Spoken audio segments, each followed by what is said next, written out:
I had been playing video games pretty much my whole life, as far down as I can remember. And when I got a new gaming laptop finally that could actually run anything that isn't Roblox around when I was 17, I got really addicted to video games to the point where I would literally do nothing else besides wake up, eat, sleep, and grind away. I did eventually quit video games, and I hadn't touched them for many years.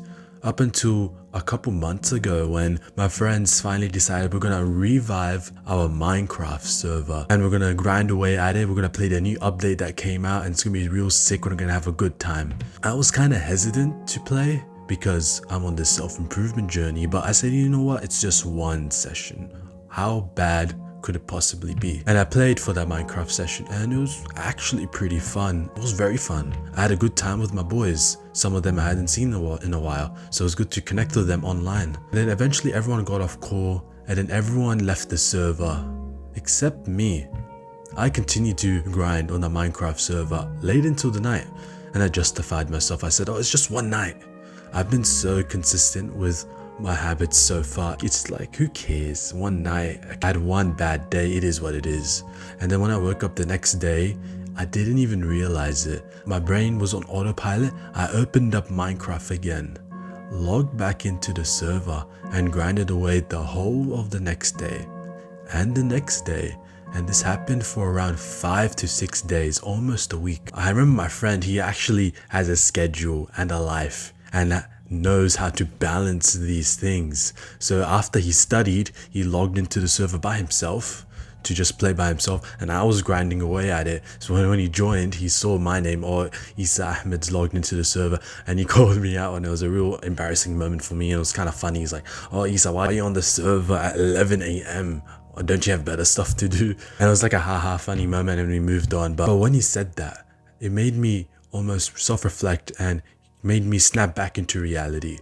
And I realized, wow, I just grinded away at Minecraft and got back into my addiction of video games just from one measly innocent play session with my friends.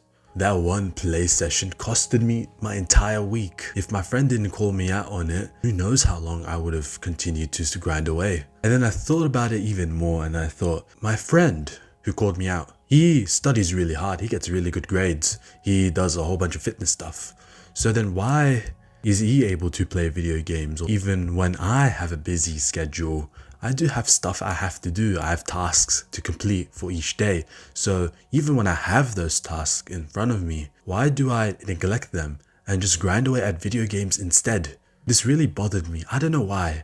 I had to get to the bottom of this. I journaled a lot, and after journaling for days, I came upon the realization that I actually have done this before with other stuff where I get super into a certain thing, but then I completely forget it the very next day. I'll do this with Magic the Gathering when my friends will convince me, oh, you should try this game out, I think you'll like it. And I got really addicted to it. I was looking up all the decks, or what's the best cards, what are the best combinations. And then I got into perfumes. I asked my friend, oh, how do you smell so good? I want to smell good. And he told me about, oh, there's actually different types of perfume. And then I got really addicted to that for a couple months. If you're still watching this video, I can say confidently that you relate to me in this endeavor, where you get super addicted to certain stuff and then you just completely forget about them.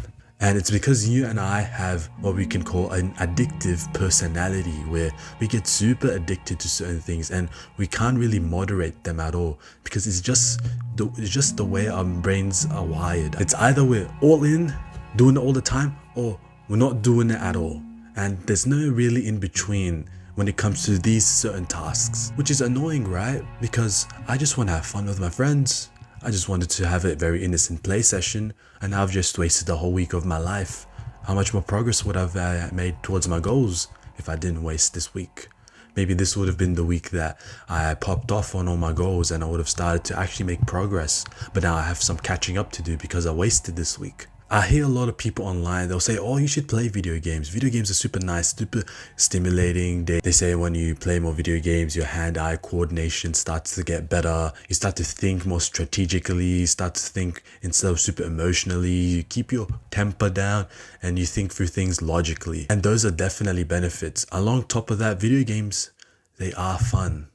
They really are fun. But for you and me, bro, we can't play that stuff. We have to keep that locked away, because if we play even a little bit, we just get right back hooked on, and we can't help but just grind away until we exhaust the passion that we had for the video game. I would have definitely stopped playing Minecraft if my friend didn't call me out. I would have burned my passion out, but that would have taken how long? I don't know. It took me 2 years to burn my passion of Destiny 2.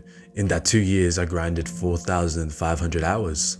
If you're ever confused, then the work-life balance. Should I play video games 1 hour? Is that enough? Is that fine for me? If you relate to what I'm saying, then chances are you can't really play video games. It is what it is. And shouldn't blame your addictive personality that it's a bad thing. It's actually a really good thing. You've just been obsessed over not terrible things, but unproductive things. Imagine if you put that amount of dedication and passion and use that addictive personality that we have into getting into the gym. Imagine you'll never skip any session. You'll even skip leg day.